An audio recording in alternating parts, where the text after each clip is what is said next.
My presentation actually is entitled Addressing City Sustainability, and I'll try and demonstrate,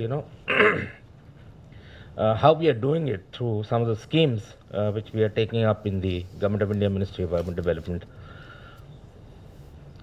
This is the global scenario which I'll skip, and this is basically about the developing world becoming more urban, etc., and what the projections will be. In fact, the census has projected that by 2026, 39% would form the urban bulk.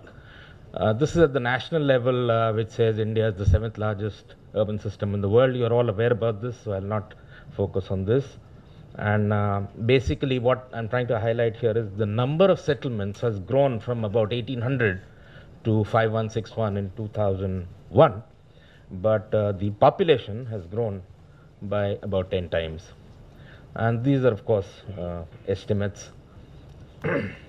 So the salient aspects of urbanization in India in the recent decades have been, although there's been a slowing down of urbanization during 81-91 and 91-2001 as compared to the previous 2 decades, there's concentration of urban population in large cities and agglomerations and large variations in pattern across states and cities.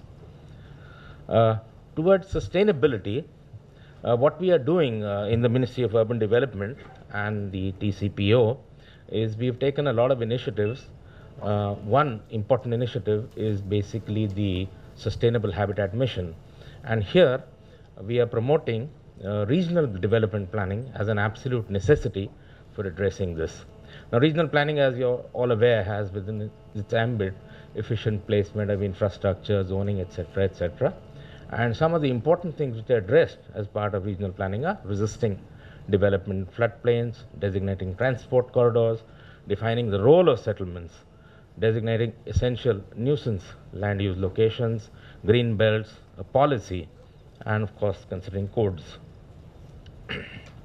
Therefore, this agenda for action actually focuses on incorporating these provisions in every state, town and country planning act, stroke enabling legislation, delineating the region, database structures, networking, and it's largely, as you're aware, because planning and urban development is a state subject, it's largely for the state governments to take the initiative and implement them through the local bodies, because ultimately, as a consequence of the 74th Amendment, all planning and development is going to be ULB centric.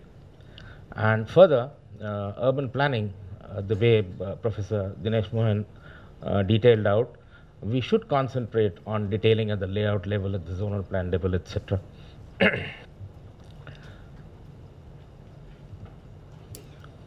There is, of course, a need for urban policy, and this is so because the efficiency of urban settlements depends on how well they are planned, how well they are developed, how well they are managed, and the policy should take into account the vision for addressing the huge investment requirements vis-a-vis sustainability of urban settlements in the larger context. And this calls for minimizing the adverse impact of growing urbanization on local as well as global environment. Now, formulating master plans is one key towards achieving sustainability of cities. And we have advocated that master plans can be formulated using state-of-the-art technology within a year or so. And the master plans have to take into account a whole lot of recommendations of the MHA expert committee, disaster risk reduction measures, guidelines to control urban flooding, which have been brought out by the NDMA, responsive DCR, development control regulations, enforcing building bylaws, incentivizing projects, implementation of projects in a proactive PPP mode, and of course capacity building of town planners, information, education, etc. Sustainable transport is another key in which, as part of the mission, the National Sustainable Habitat Mission, we are talking about polynodal stroke multinodal city growth, promoting transport through reducing trip distances, achieving a higher level of containment, promoting environmentally sustainable transport options, regulating use through DCR, provisioning infrastructure as per service level benchmarks, etc. Inclusive planning is yet another key, and as towns and cities tend to expand as increasing number of migrants come to them in search of economic opportunities. You have slums which need to be addressed, and this is what we are doing through the Rajiv Awas Yojana, which is being handled by our sister ministry, which is the Ministry of Housing and Urban Poverty Alleviation. Green habitat is yet another key. Green habitat focuses on 9 key areas. We are all aware, so I'll not repeat, but they're basically air quality, transport, energy, solid waste, etc. And the common objective of all this is to reduce the overall impact of the built environment on human health and the natural environment as well. As most of the towns and cities in the country have grown by a process of accretion, except the new planned ones, these are areas which are in urgent need of redevelopment of maybe blighted areas, areas exhibiting obsolescence, and issues related to planning and design of green habitat are basically low-rise construction, a compact kind of a city, technological and design options for housing, adequate open spaces, land ownership, its values, etc., building a database, rainwater harvesting. These are some of the things which we are doing through our model building bylaws, which we have commended to the states, and most states have taken note and adopted these provisions. Specific initiatives, of course, these are related to structures and design, cavity walls, a more comprehensive waste reduction strategy, building bylaws that need to address structural safety, rainwater harvesting, and of course promote bylaws for urban poor settlements, coastal zones, etc. Now, JNNURM is one initiative of the Ministry of Urban Development, and this has led to ensuring city sustainability. Now, this was a lead in the direction of improving and augmenting urban infrastructure through empowering ULBs on a one-to-one basis.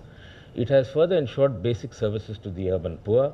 It has strengthened municipal governance and functioning in accordance with the 74th Amendment. And now, up till now, before JNNURM, the approach was centered either on only the budgeting system or through personal performance system, but with minimal or no integration between the two. This scheme, this mission, has ensured that a sustainable city requires a strategic performance plan, which needs top management within the ministry and departments. Now, this is in line with both the bottom-up and top-down approach, and the reforms are mandated from a position of authority so that performance and accountability can be achieved. The road ahead, of course, is to ensure that plan formulation is quickened. We have to adopt a very careful, guarded approach, because no two cities are alike. We have to ensure stakeholder consultation, implement provisions of the 74th Amendment, reduce solid waste, enforce zoning regulations and building bylaws. And further, of course, in the age of ICT, we have to move towards a smart city. The Ministry of Urban Development has already circulated benchmarks, not only for services, but for e-governance, etc. So all these have to be taken into account for developing a sustainable city. And for urban development, a smart city has to consider issues related to revitalization and renewal, low-rise versus high-rise, heritage and built form, and so forth. And the thrust is on the potential to shape a new paradigm in respect to how people are informed and how they communicate on issues related to form, space, to quality of life. And the focus of the smart city in the urban scenario is to ensure promoting and monitoring performance-based outcomes. The NUIS scheme, the information system scheme, most of you are aware because all those who were in the industry, they have been interacting with us. But this is yet another key and a step forward towards a smart city and a sustainable city. In this, we are generating maps from two sources. One is satellite images at 1:10,000 scale, and from aerial photos to 1:2,000 scale. With an year to go for the completion of the scheme, we have passed the halfway mark. Of course, I won't say it's very encouraging, but we are determined to complete this by the end of March 2012.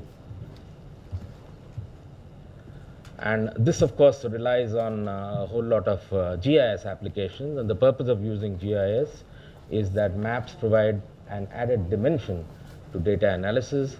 And in view of various constraints, a smart city offers solution on how new townships may come up with optimal utilization, built up area, etc., to be put under various uses.